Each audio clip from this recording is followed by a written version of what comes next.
Imagine trying to trace like a multi-million-dollar ransomware payment today. Oh, yeah. Good luck with that. Right, because, you don't have a branch manager to serve a subpoena to anymore. You can't just call up a correspondent bank and tell them to freeze the account. No, not at all. You're dealing with a completely trustless environment now. Exactly. Your only thread is just this long string of alphanumeric characters, and it's vanishing into some decentralized mixer, scattering across 1,000 different wallets in seconds. Which completely upends the traditional model of financial compliance. I mean, Mhm. you're moving from this world of physical jurisdictions and centralized gatekeepers to a topology of risk that is entirely borderless. And cryptographically secured, Exactly. which is the exact reason we're doing this deep dive for you today.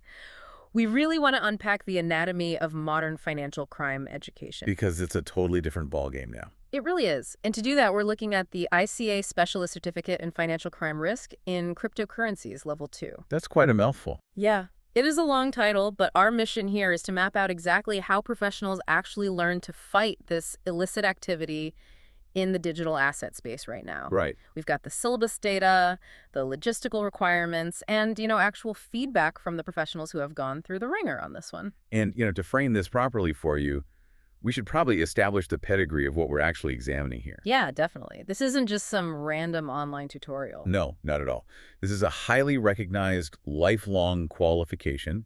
It's awarded in association with Alliance Manchester Business School at the University of Manchester. Oh, wow. So serious academic weight behind it. Exactly. We are analyzing a very structured academic framework, but it's being applied to one of the most volatile and, frankly, misunderstood technological shifts in modern finance.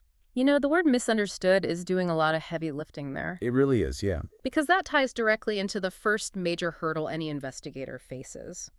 I mean, before anyone can track illicit funds across a distributed ledger, they kind of have to confront their own cognitive biases. Absolutely. The technology is one thing, but the human element is huge. Right. So the syllabus opens with these foundational concepts, right? Like what is crypto, blockchains, distributed ledger technologies, or DLTs. The basics, yeah. Yeah, but then it places this massive emphasis on a module titled Perceptions of FinTech and Financial Crime.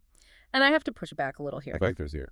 If a blockchain is literally just a transparent digital ledger, why is there such a strong, specific need to study the perceptions of FinTech? Isn't it just ones and zeros? Well, I mean, you'd think so, right? But it's a critical inclusion because managing risk isn't just about knowing the tech. It's heavily influenced by bias. Like media bias. Exactly.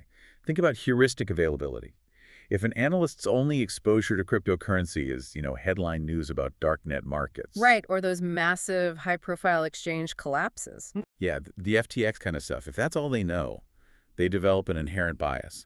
They might look at a totally benign transaction and apply a maximum risk score just because it touches a digital asset. Oh, I see, which creates a massive operational bottleneck. Exactly. Because if your compliance team assumes all decentralized finance is inherently criminal, they're going to generate a mountain of false positives. They'll just be chasing shadows all day instead of isolating actual threats. But I imagine the inverse is equally dangerous, right? Oh, 100%. Hmm. On the other side, you have these tech utopians.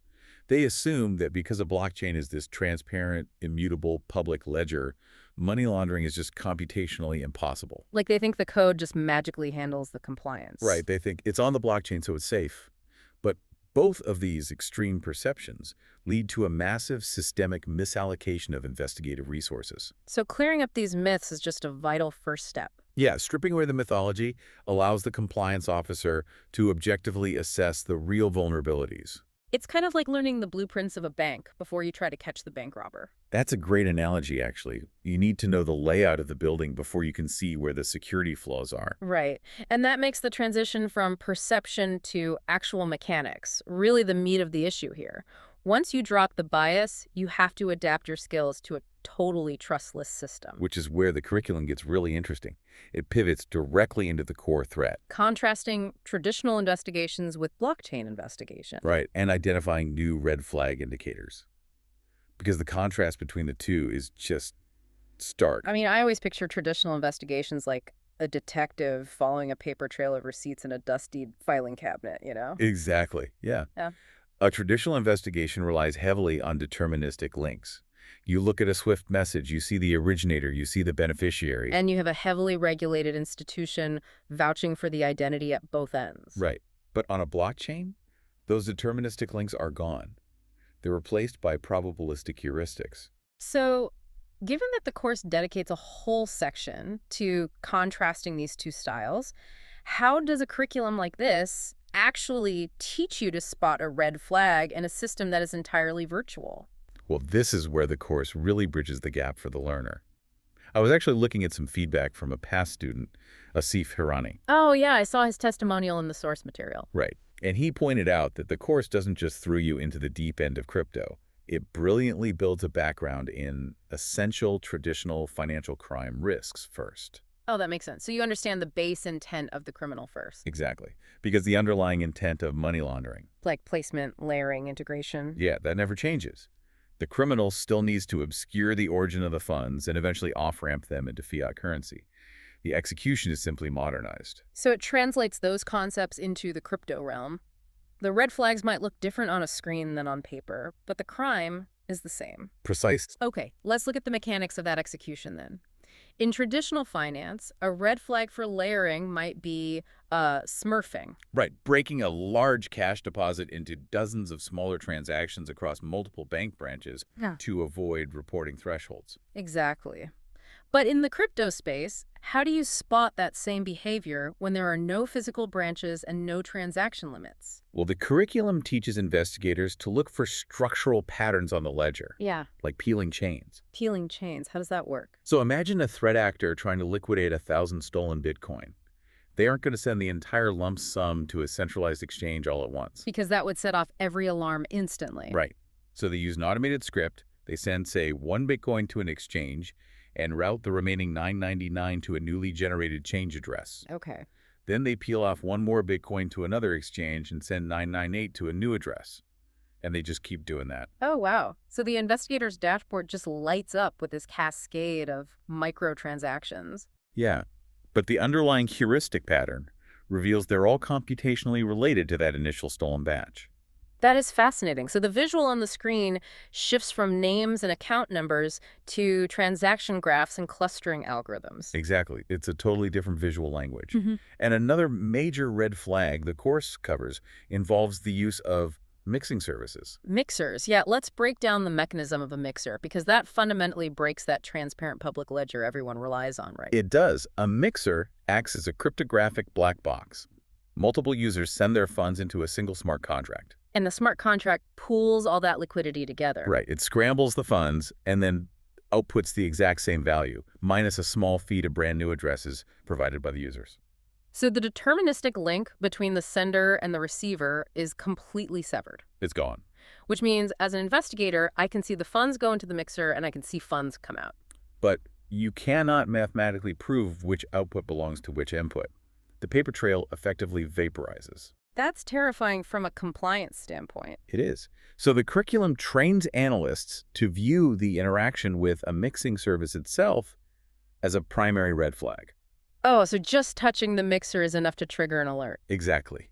It forces the investigation to shift from tracing the direct flow of funds to analyzing behavioral timing and volume. So if $10 million enters a mixer from a known ransomware wallet, And then 2 days later, a seemingly unconnected wallet starts depositing equivalent chunks of liquidity into an offshore exchange. the investigator uses timing and volume heuristics to flag that activity for further scrutiny. You got it. It's a fascinating evolution of detective work. It really is. But, identifying the crime after the fact is only half the battle. Financial institutions have to proactively defend themselves. Right, you can't just play whack-a-mole after the money is gone. Exactly. And that leads to how the course transitions from theory and investigation into proactive risk management. We're talking about modules dedicated to solutions to managing risk from crypto assets. And their direct application within the financial industry. Right, because the target audience here isn't just detectives. It's associates, officers, analysts, managers. The people working in financial crime compliance every day. Yeah, the individual's task with ensuring their firm doesn't inadvertently facilitate illicit flows or, violate international sanctions. This is where theoretical tracing becomes applied compliance. The goal is to increase what they call professional agility. But here's my pushback on that.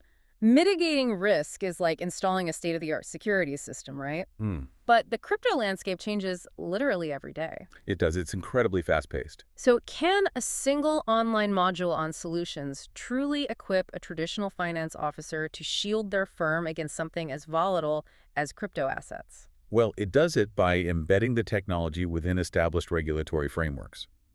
The course focuses heavily on the regulation of virtual assets, or VAs, and virtual asset service providers, known as VASPS. Ah, okay. That actually tracks with the testimonial from Assistant Manager Bernice Kariuki. Right, what did she say again? She emphasized that the in-depth focus, specifically regarding virtual assets and their regulations, was the most vital part of the course for her. It gave her highly practical value for actively managing her firm's risk. And her feedback really underscores the core utility here. It's not just a tech course. It's a compliance shield. Think about the Financial Action Task Force, the FATF. The global money laundering watchdog. Exactly. They introduced the travel rule for virtual assets. Right, the requirement that VASPs have to obtain, hold, and transmit originator and beneficiary information immediately during crypto transfers. Which is a monumental logistical challenge. I can imagine. Because in the traditional banking system, institutions use centralized messaging protocols like SWIFT to attach that data to a wire transfer. But a blockchain has no central messaging authority. None at all. So a compliance officer must understand how to utilize specialized third-party protocol solutions to attach identity data to a decentralized transaction. Without violating data privacy laws in the process. Exactly. It's incredibly complex. So the professional agility they're talking about isn't teaching a manager how to code a smart contract. No, not at all. It's teaching them how to evaluate whether a new crypto product or vendor solution actually complies with the travel rule before the firm integrates it. Precisely. It provides a structured framework to evaluate exposure. If your firm wants to offer institutional custody for digital assets, your team needs to know how to perform due diligence on those blockchains. Like, are we supporting a highly transparent chain or a protocol with built-in obfuscation? Exactly. The risk profile is entirely different. You have to enable the business side to participate in the digital asset economy, but you simultaneously have to build the guardrails that prevent regulatory enforcement actions. Which brings us to the reality of actually acquiring this level of expertise. We need to ground this in the practical reality for you, the listener. What does it actually take in time, money, and effort to get this? The logistics. Yeah, let's break it down. First, the time commitment. It's quantified at 20 ICA CPD continuing professional development hours. And it's entirely self-paced, which is nice. Yeah, the parameters are really interesting. The documentation says it can take anywhere from 4 weeks up to 2 months. It kind of feels like a choose-your-own-intensity boot camp. Right. You can compress it into a highly intensive month or stretch it out if you have a demanding full-time compliance job. And the assessment itself is just a 1-hour online multiple-choice exam. You can take it at any point and you get immediate results. And once you pass, you earn the designation, the Spec-Your-Nizos FinCrime.Crypto, and you get a downloadable certificate. Okay, but let's look at the price tag because it is substantial. The course fees vary globally. We're talking 730 British pounds. Right. Or 803 euros. Yep. Or 949 US dollars. And there's a catch for non-members, right? Yes, there is. If you're not already an ICA member, you have to purchase a 12-month membership alongside the course. Which adds another 185 pounds, 204 euros, or 241 US dollars to the total. It's not cheap.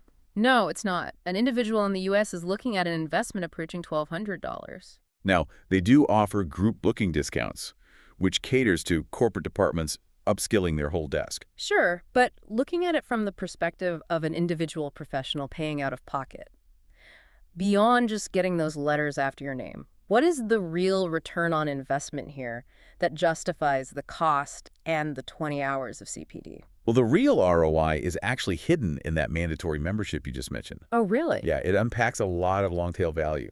It's not just about passing a 1-hour exam, it's about the ecosystem you enter. Okay, explain that. That membership gets you into an international community of over 30,000 compliance professionals. Oh, wow. 30,000 members. Yeah, joining 30,000 practitioners who are actively dealing with the same heuristic tracking issues, the same regulatory ambiguities. The same mixer protocols. Exactly. It creates a continuous learning loop. You also get access to the personalized ICA Learning Hub and weekly industry webinars. Okay, I see the strategy there. The 20 hours gives you the foundation understanding, peeling chains, the travel rule, heuristic bias. But the weekly webinars prevent that knowledge from just expiring 6 months later when some new decentralized finance exploit hits the market. Precisely. And past students seem to agree. There was consensus from students describing it as the most comprehensive and balanced view on crypto available. The value proposition is clarity and continuous connection in a chaotic environment. Plus, discounts on further events and courses.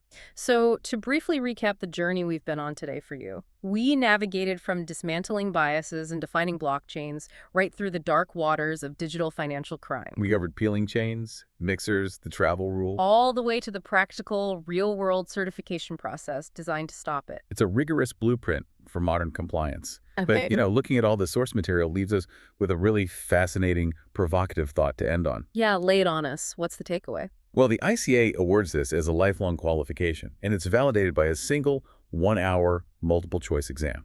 But in a technological landscape like cryptocurrency, where the tools, the risks, the red flags, they evolve by the minute. Literally daily. Exactly. So it really begs the question, how lifelong can any crypto asset knowledge truly be? That's a great point. And does the real test actually begin the moment that exam ends? Something for you to mull over as the digital ledger keeps spinning. Thank you for joining us on this deep dive into the modern fight against financial crime. Keep questioning the frameworks, keep analyzing the data, and we will catch you on the next deep dive.